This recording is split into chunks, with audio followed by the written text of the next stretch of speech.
I'm supposed to cry at the end, not at the beginning, you know. But I'm truly honored that you could allow me to be here. And today I'm here not for me, but for kids in Ghana. So I need a little, but I'm truly grateful to be here, that you could allow me to come and share my story. Well, I'm going to warn you. I speak 7 languages, so English is my 4th language, so I don't speak it quite well. So I might say something rude. But here's what you can do. Here's what you can do for me. Throw your iPhone at me. And Carl is going to Ghana on Tuesday, and I'm sure some kids in Ghana will use your phone. So that's my warning. But truly a joy. My name is Peter Mutabazi. I'm originally from Uganda. My mom from Uganda, and my dad is from Rwanda. So born and raised in Uganda.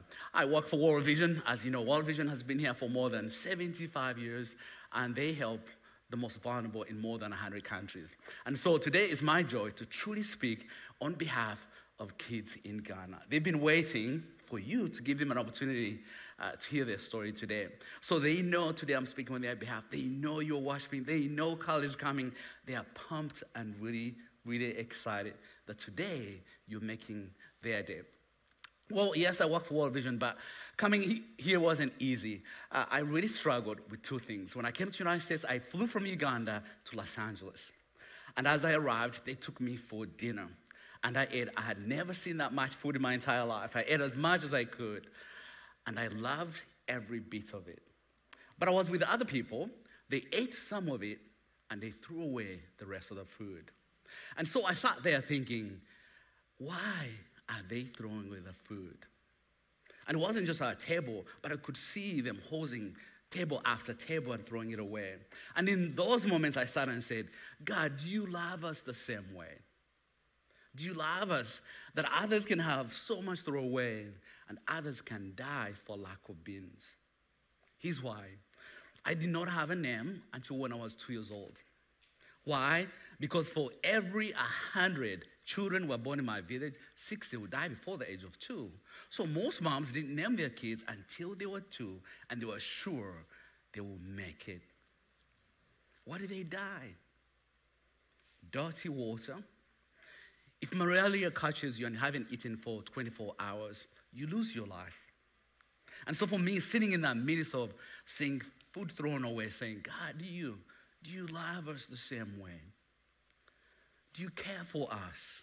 You must have a different love than you have for us, that I could lose my nieces and nephews for lack of beans and potatoes. But I can see food thrown away. Do you love us this equally? Does the Bible really, really fit all of us? And before I left, I said, I just don't want to go to church anymore. But before I could do that, I somehow ended up reading Psalm 139. The thing that really caught me in Psalm 139 was, I'm a single dad. David had like 300 wives. I'm like, how do you have that many wives, He had everything you could think of, everything you could think of. But in Psalm 139, he really doesn't talk about anything. But I love what he says. He says, where can I flee from your... he says, you know me. You have searched me, Lord, and you know me. You know when I sit and when I arise. You perceive my thoughts from afar. You discern my going out and my laying down. You're familiar with all my ways. Before I was on my tongue, Lord, you know it completely. You held me in behind and before, and you lay your hand upon me. Such knowledge is too wonderful for me to attain. And in 7 he says, where can I flee from your spirit? Where can I flee from your presence? And that really helped me, that this man could sit and say, Lord, how can you know when I sit, when I stretch? And that helped me to know. Tonight, the kids in Ghana walked 4 miles to get water. But he knew before a word was on their tongue. He knew when they stretch, when they sleep, that he knows every inch of every child in the United States as much as he loves the kids in Ghana. And I love what he says in 14. He says, I praise you because I'm fearfully and wonderfully made. Your works are wonderful. I know that fully well. And that really helped me to know, yes, he loves me. It not depends on the food he gives me, but because I'm fearfully and wonderfully made. And then now there was a rebuke. Why did I think that way? But also I knew, of all kids in Uganda, here I am in the United States. What am I gonna do with all the food I can eat? So now, Luke 12:48 convicted me. It says, from everyone who has been given much, much will be demanded. And from the one who has been entrusted with much, much more will be asked. I knew I had been given so much. And I wanted my life to be in the United States, to matter. So this is what I did. I walked into the foster care system and I said, hey, I would like to mentor teenagers. Would you allow me to mentor teenagers? And the social worker who received me said, have you ever thought of being a foster dad? I said, yes, I do, but I'm not qualified because I'm a dad, I'm a single. I thought you have to be married in order to be a foster parent. But she said, no, you can be a foster dad. And so that day I signed up to leave Luke 12:48. How much is given, much is required. And I wanted to be accountable for living in the US and having food, but making sure that someone else could live and have an opportunity on the blessing that he's given. So I would like to introduce you to a few of my family, if I can show you a few pictures so you can see. So those are my kids. We also have dogs, Simba and Rafiki. And the reason all my kids are Caucasian, so I thought I need something African, so Simba and Rafiki. Next picture. I've always had boys, but this time I had a girl. And as soon as she walked in the house, she's the boss of the house. She paints my nails, sometimes my curly hair. I have no hair, but in my head, Dad has imaginary hair. Next picture. This is 7-year-old. Every time I pick him up from school, he always say, Dad, I love you that you came to pick me up. But what he's saying, many times no one came to pick me up, really. So they're sisters. Next. In fourth grade, I didn't know when you have siblings, another one comes in, they say, hey, there's another one. I had vowed never to take a toddler, but now I had to take a toddler because she's a sister of my other one. And she came at 9 months, and now she's 2.5, and I have not slept for 1.5 years. Next picture. Teenagers. This one came and for 4 weeks, and he said, Dad, I want to talk to you, and it's really serious. When you have a teen says it's really serious, you always think pregnancy, jail, I don't know, something bad is about to happen. And he said, I've been in 12 homes, but everyone said they would adopt me, but no one ever did. But they will always kick me out at the end. Would you consider being my dad? So he's my 20-year-old. Next. This one was left at the hospital. He was adopted for 9 years when he was 4. At 11, they dropped him in the hospital. So when he came to me, he was only for the weekend.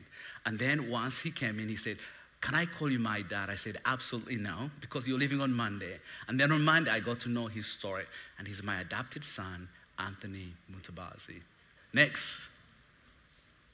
I wanted to give you a picture of kids in Ghana and Uganda so you can see where we come from, what we look like, with a smile that we love people, though we're so little, but with dignity and love for others as well. Next picture.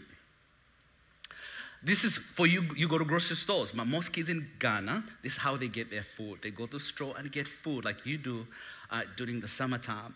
And I wanted to give you a picture of what kids in Ghana and families do. So that's a little bit of truly my life. So you might be sitting there thinking, Peter, how do you do that? How do you force a 39, you have 7? When do you sleep?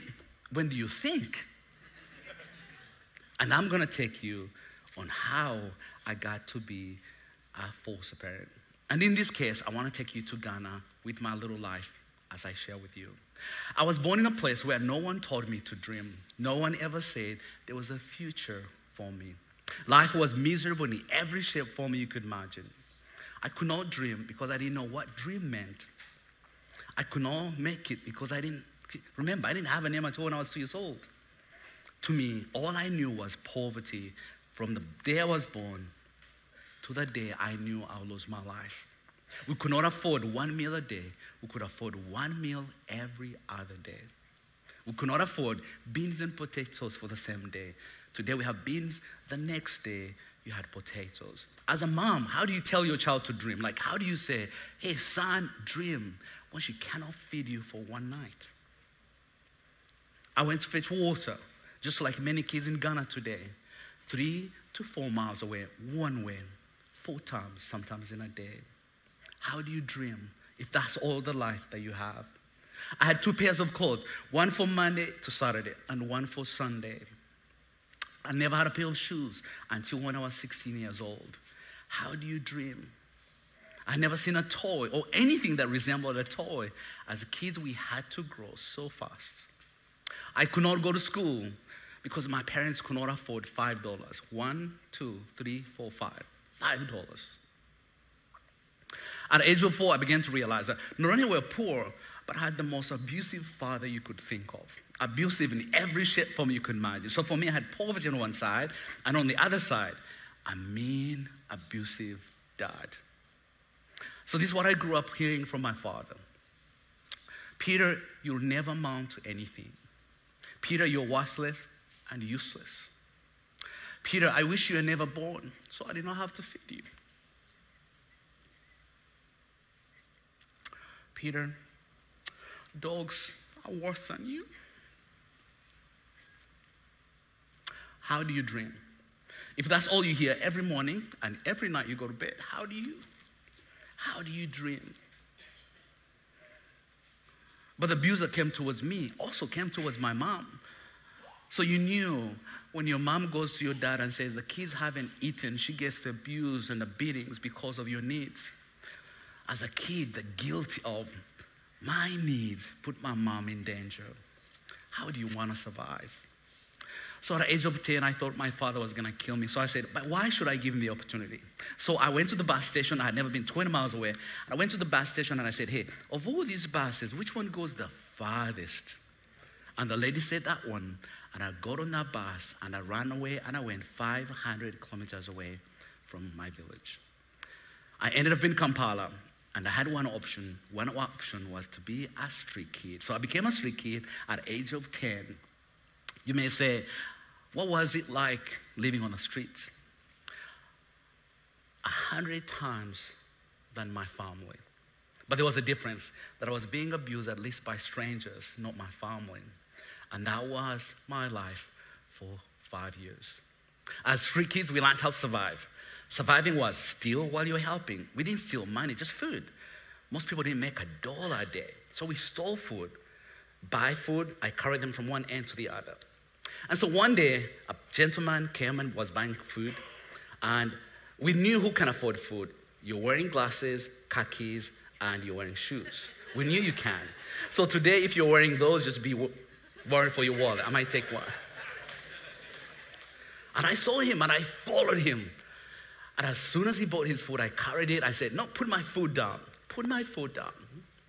And then he followed to say, what is your name? I lived on the streets for 5 years. No one human being had ever asked me what my name was. But he did. Here's why, Kyle, why this one brings so emotion to me. That you want to go to Ghana and know their name.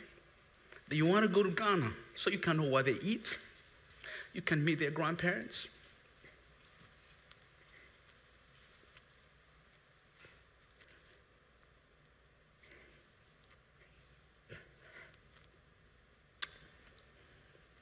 Tears of joy that you get to know them by their village and by name. And so before he could go, he gave me something to eat. And he left. Next week he comes back. He gave me something to eat again. The 4th week I kind of know, I don't have to steal it today. This man is going to come at this time. I knew where he parked his car, what he bought, what time he showed up. And so he fed me for 1.5 years. And one day he said, Peter, if you had an opportunity to go to school, would you love to go to school? And this is what I said. I said, you are the stupidest human being I've ever met. Here's why. I live in the sewer in the middle of Kampala. The sewer smells so bad that no human beings go there. Animals and street kids. So you live in the sewer and that's your life. You live to steal and someone says, go to school? Think about it. This is what it looks like if I told you guys, all of you say, hey, people are going to the moon. Anyone want to go? How many of you go to bed saying, I wish I could go to the moon one day?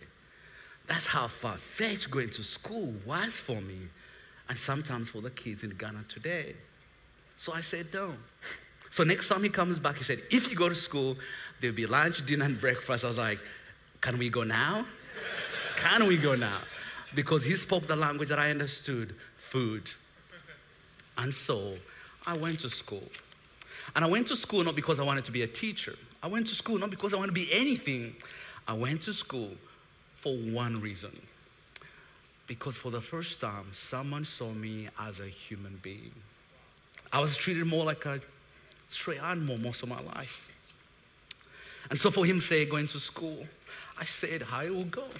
But also since there was food, sure, why not? The food, 3 times, that must be heaven. Like no one gets 3 meals a day. You can see how and why the impact of how I saw the food for the first time being thrown away, how it really made me mad. When you come from the world where you never had 3 meals a day, so are the kids in Ghana today. This man didn't see a thief. This man didn't see a smelling teenager. This man didn't see a stupid, a little boy that will never amount to anything. He saw a kid with potential. And that's what I love about your church, that you see the friends and families in Ghana as you are the brothers and sisters. And that's truly what changed my life. I know there were so many kids on the streets of Kampala. There were more than 3,000 kids on the streets of Kampala, but he could not take them all. And I said, why me? Why me? And he said this, I just want to be faithful. I did not understand what that meant. But later I got to know why he did that. And that's why I'm full of joy that Carl and your church, that you want to be faithful to the kids and families in Ghana by going to see them. And here's what changed my life because it was faithful. Because it was faithful, I went to high school. I went to university in Uganda. I went to university in England. And that's how I came to the United States as a student here through the kindness of one stranger. I'm the oldest of 5. All my siblings have gone through university, not because they could, but because they said, if Peter can, we can do that as well. And that's what I love about World Vision, that you help one child, there's 4 more you're going to help somehow indirectly. Because he was faithful, my family came to know the Lord as their Lord and Savior. Here's why. For my mama was more like, how can a stranger love my child as they? I was like, why?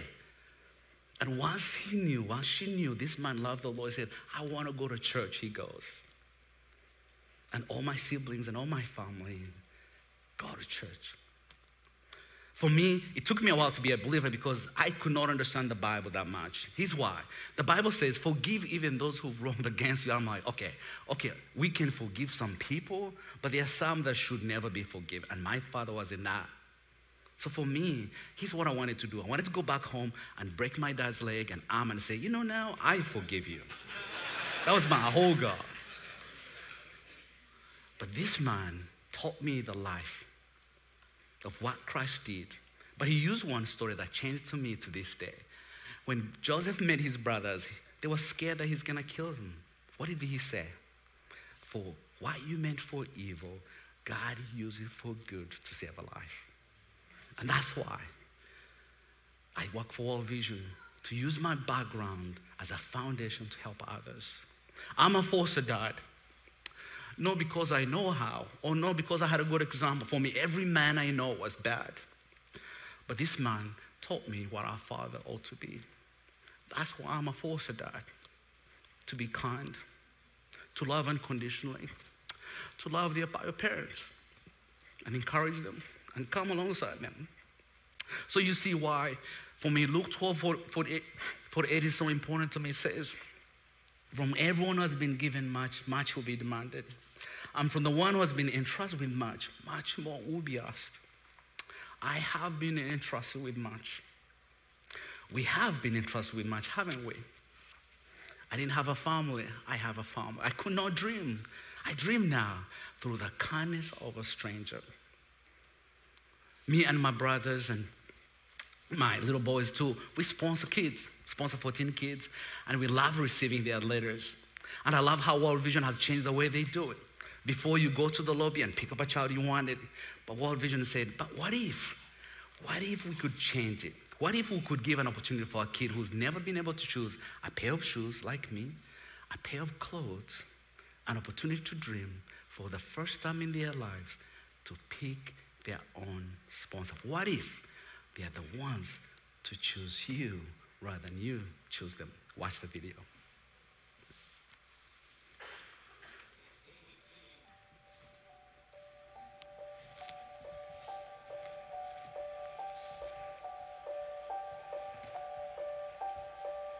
In the heart of downtown Chicago, hundreds gathered who wanted to sponsor a child through World Vision. But unlike so many sponsorship events before, this one was a bit unexpected.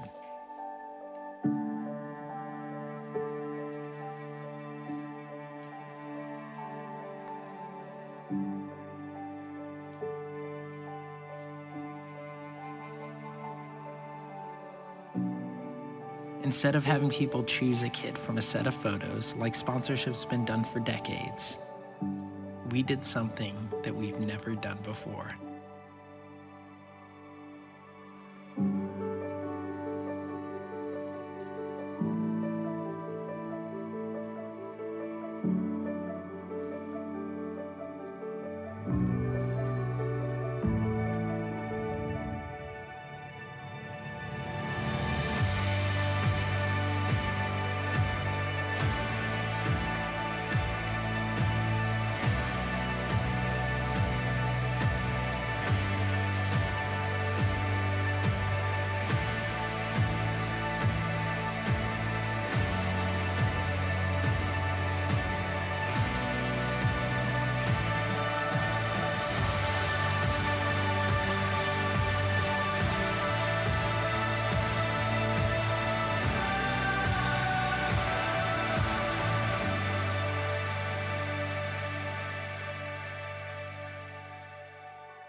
Now, the choice is theirs.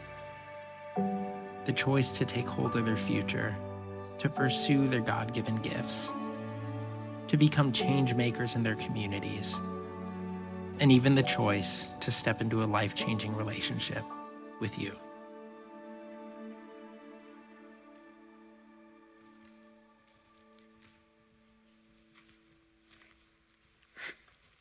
So, I've seen this a million times, but I always cry.